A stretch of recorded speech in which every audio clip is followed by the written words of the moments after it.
En primer lugar, muy rápidamente, yo no le he preguntado, señora ministra, por la suerte de los procedimientos judiciales abiertos en su caso en relación con las supuestas injerencias rusas en el proceso separatista. No le he preguntado por eso. Le he preguntado por si los servicios de inteligencia dependientes de su ministerio le han aportado informaciones sobre si existen en la actualidad contactos entre la inteligencia rusa y entidades o personas vinculadas al separatismo catalán. Y sobre eso no me ha contestado nada, como tampoco me ha dado una respuesta convincente en cuanto a ese extraño viaje de estar y dejar de estar del anexo cuarto en la licitación. Y finalmente, mire, si como usted dice este es el momento de trabajar por Valencia, ¿por qué no lo fue desde el primer día? ¿Por qué no lo fue desde el primer día para este Gobierno? ¿Por qué Valencia tuvo que gritar? ¿Por qué Valencia tuvo que gritar ¿dónde está el ejército? Pues yo se lo voy a decir, por cálculo político, por abulia dolosa y al final por una inacción criminal en términos jurídicos, sobre el que algún día también este Gobierno tendrá que responder ante los tribunales, como probablemente también tenga que responder la Administración autonómica. ¿Por qué desde el primer día, señora ministra? ¿Por qué desde el primer día no estuvo desplegada la Intendencia Militar para proporcionar agua y comida a los afectados? ¿Por qué no lo hizo? Y como no lo hizo, lo tuvieron que hacer los voluntarios. ¿Cree usted que es explicable esa inacción? ¿O por qué, en otro ámbito distinto al suyo, pero afecta a la estrategia general del Gobierno, por qué el Ministerio del Interior tardó casi 5 días en mandar a la zona afectada refuerzos de fuerzas y cuerpos de seguridad del Estado, mientras que por las noches aquello eran municipios sin ley sometidos al saqueo y al pillaje? Mire,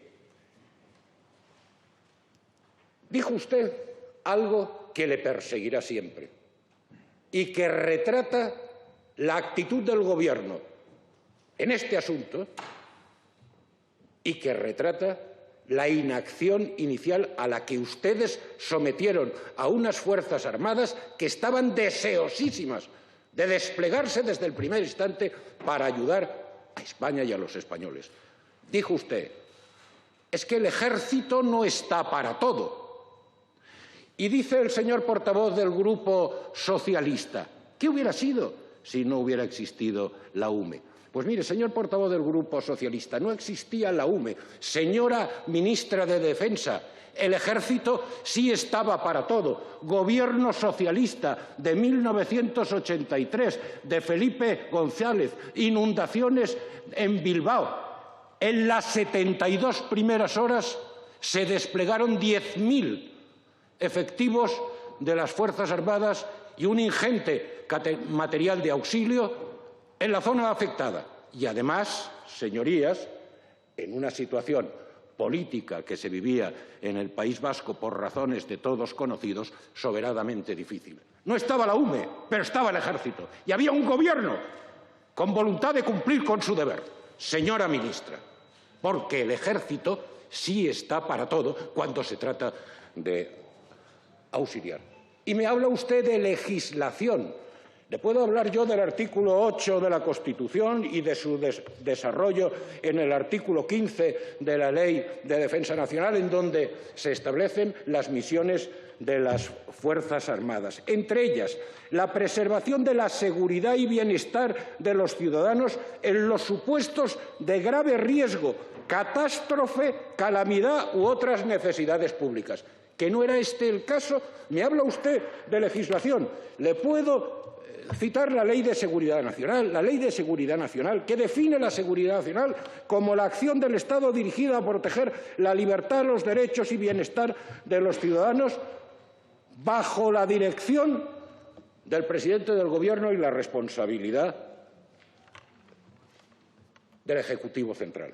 A mayor abundamiento, esta legislación en materia de seguridad nacional determina cuál es el caso en el que es necesario decretar esa situación de interés para la seguridad nacional. Y con esto concluyo. aquella en la que, por la gravedad de sus efectos y la dimensión, urgencia y transversalidad de las medidas para su resolución, requiere de la coordinación reforzada de las autoridades competentes en el desempeño de sus atribuciones bajo la dirección del Gobierno en el marco del Sistema Nacional de Seguridad, garantizando el funcionamiento óptimo, integrado y flexible de todos los recursos disponibles. Mire, concluyo. Incompetencia absoluta, frivolidad por parte de la Administración autonómica, pero una miserable inacción dolosa por mero cálculo político del Gobierno de la Nación, traicionando su deber de gobierno y, en este caso, además, jugando con la ejemplar imagen de las Fuerzas Armadas, que estaban deseosas de llegar allí desde el primer día y usted no le dejaron. ¿Para qué le sirve a usted el Ejército? ¿Para qué le sirve a este Gobierno el Ejército? Señora Ministra de Defensa, nada más.